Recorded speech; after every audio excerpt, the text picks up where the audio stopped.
For over 2,000 years, one book has stood as the ultimate guide to strategy, leadership, and the art of war. The Art of War by Sun Tzu. It's not just for generals. Its wisdom has inspired emperors, entrepreneurs, and modern leaders alike. Here at China Tales, we bring that wisdom to life, not with lectures, but through timeless legends from ancient China. This is Stories of Strategy, learning Sun Tzu through legends. Let the journey begin.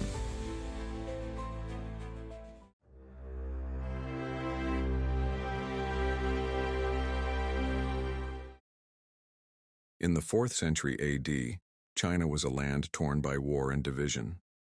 In the south stood the Eastern Jin dynasty, protected by the mighty Yangtze River. In the north, a new empire was rising, Former Qin, under the rule of Xie An, an ambitious warlord of the Di people. With the help of his brilliant Han Chinese advisor Wang Meng, Xie launched sweeping reforms, strengthened his military, and unified most of northern China. But his ambitions didn't end there. He dreamed of conquering the south and ruling a unified China. In court, many of Fujian's ministers urged caution. The Yangtze River is wide. The southern people are loyal to their government. This is no time for war. But Fujian scoffed. I command 1,000,000 troops. If I throw my horsewhip into the Yangtze, I could block its current. What is there to fear? In 383 AD, he launched a massive campaign. More than 800,000 troops marched south like a tidal wave.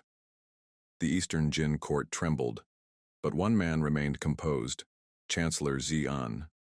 Calm and confident, he appointed Zhu Xu as Grand Commander and Xie Xuan to lead the vanguard.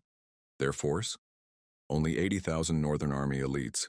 As the Qin vanguard reached the Luojian River, they met resistance from the Jin army. Fujian sent a former Jin general, Zhu Xu, to persuade them to surrender. But Zhu remained loyal at heart.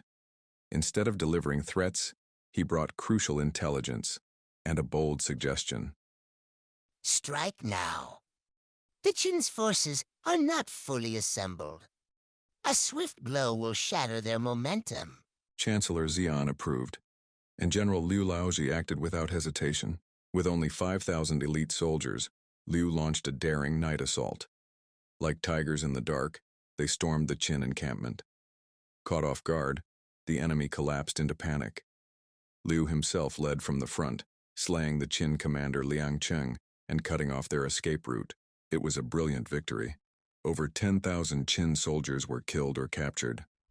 Morale surged in the Jin army, while fear crept into the hearts of their enemies. The Qin army retreated to the western bank of the Fei River. Across the water, the Jin army prepared for the next move. Then came an unexpected message from Xie Xuan to Fujian. You've marched so far only to wade across the river. Why not step back slightly and allow us to cross? Then we can fight like true warriors. Fujian was intrigued. He thought, Let them cross halfway, then we strike. He ordered his army to pull back. But with such a massive force, commands were slow to spread. Soldiers didn't understand the purpose of the retreat. Confusion spread like wildfire. Zhu Xu, still behind enemy lines, saw his chance. He shouted, The Qin army is collapsing. They're in full retreat. Panic exploded. Thousands dropped their weapons and fled. Formations disintegrated. Just then, the Jin army struck.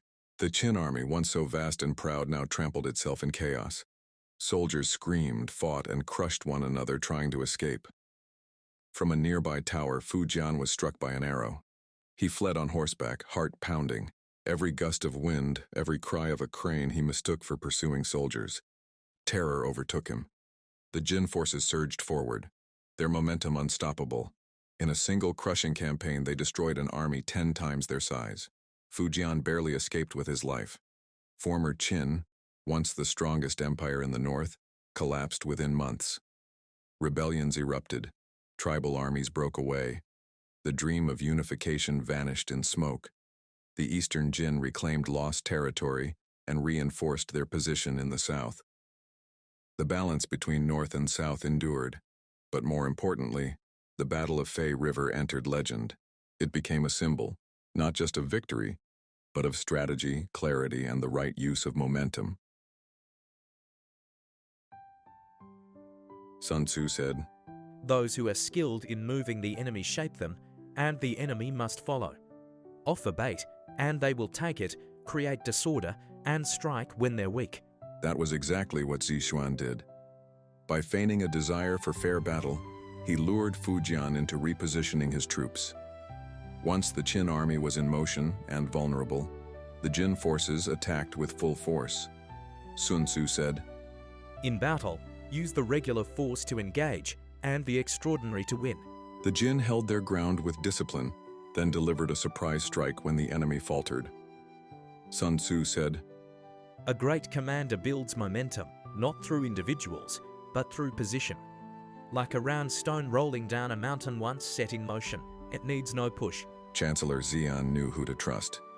He chose brilliant generals, he built disciplined troops, and he waited for the exact right moment to unleash them. Liu Laoji's swift attack at Luojian, Zhu Xu's psychological blow in the Qin camp, Xie Xuan's cunning at Fei River. Together they created unstoppable momentum. Xie An, blinded by pride, misunderstood the situation, misread the field, and lost control of the very force he thought invincible. Conclusion. The Battle of Fei River teaches a timeless truth.